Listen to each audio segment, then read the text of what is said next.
They said the movie was cursed, but no one ever believes a story until it begins to breathe in front of them, until it begins to look back. And that's exactly what happened on a night when the old theater at the edge of the city opened its doors again, a place long forgotten, buried in silence like a memory people were afraid to remember, its name almost erased from the broken signboard, its flickering lights buzzing softly in the darkness. Yet somehow, people still walked in as if something unseen was calling them, pulling them closer step by step. Inside, the air felt heavy, thick with dust, and something else, something alive. The smell of old popcorn lingering like a ghost of the past, the carpet swallowing every footstep, the torn posters on the walls staring like they knew something no one else did. And strangely, there was no one at the counter, no staff, no sound of life, just a single ticket lying there waiting. And when each person picked it up, they felt a chill run through them because their name was already printed on it, as if the theater had been expecting them all along. When they entered the hall, the darkness didn't feel normal. It didn't feel safe. It felt like it was watching, like it was breathing slowly around them, wrapping itself around their thoughts. Yet no one left, curiosity holding them in place stronger than fear, whispers echoing softly as people try to make sense of it, until suddenly the screen flickered to life with a low static sound that crawled into their ears, and the movie began. At first it seemed ordinary, just a dimly lit theater, rows of seats, a blank screen, people sitting quietly, but something was wrong. Something was deeply wrong, because the theater on the screen looked exactly like the one they were sitting in, every detail perfectly mirrored, and a nervous laugh broke the silence, someone trying to brush it off as a clever trick. But the laughter didn't last, because the people on the screen began to move slowly, unnaturally, and then it hit them, a realization so cold it stole the breath from their lungs. Those people were them. Every movement they made was being reflected on the screen, every blink, every whisper, but not in real time. It was delayed, just a few seconds behind, like the screen was watching them and remembering. And then something changed.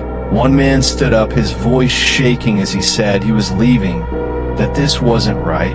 But when he turned toward the exit, the version of him on the screen didn't move.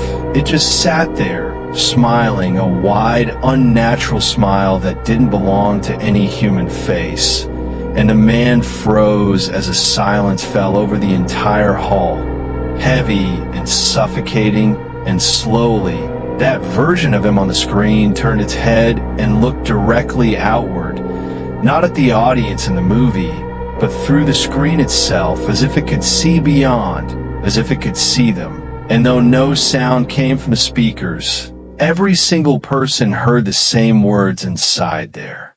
Mind clear and cold, you shouldn't have come. And the lights began to flicker violently as panic spread like fire.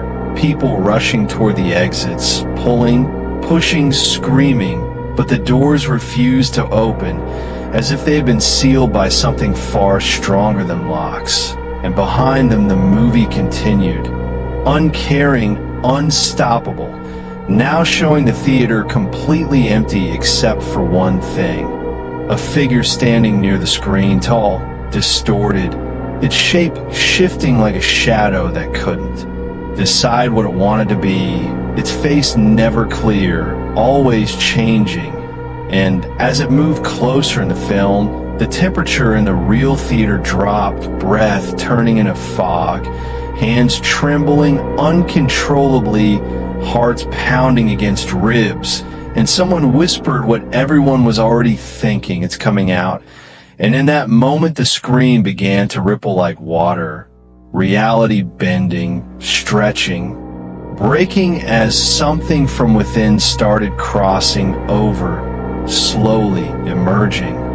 Not violently, but impossibly, like it didn't belong to the same world, until it stood there, fully present, yet not entirely real, its movements unnatural, glitching, shifting from one place to another without crossing the space in between, and it paused in the aisle, tilting its head as if studying the audience, observing them the way they had been observing the screen, and then one by one people began to disappear, not in a burst of chaos, but in quiet moments of confusion, a woman reaching for the exit only to find herself alone in silence, a man blinking, and suddenly the seat beside him empty, as if the theater itself was slowly erasing them.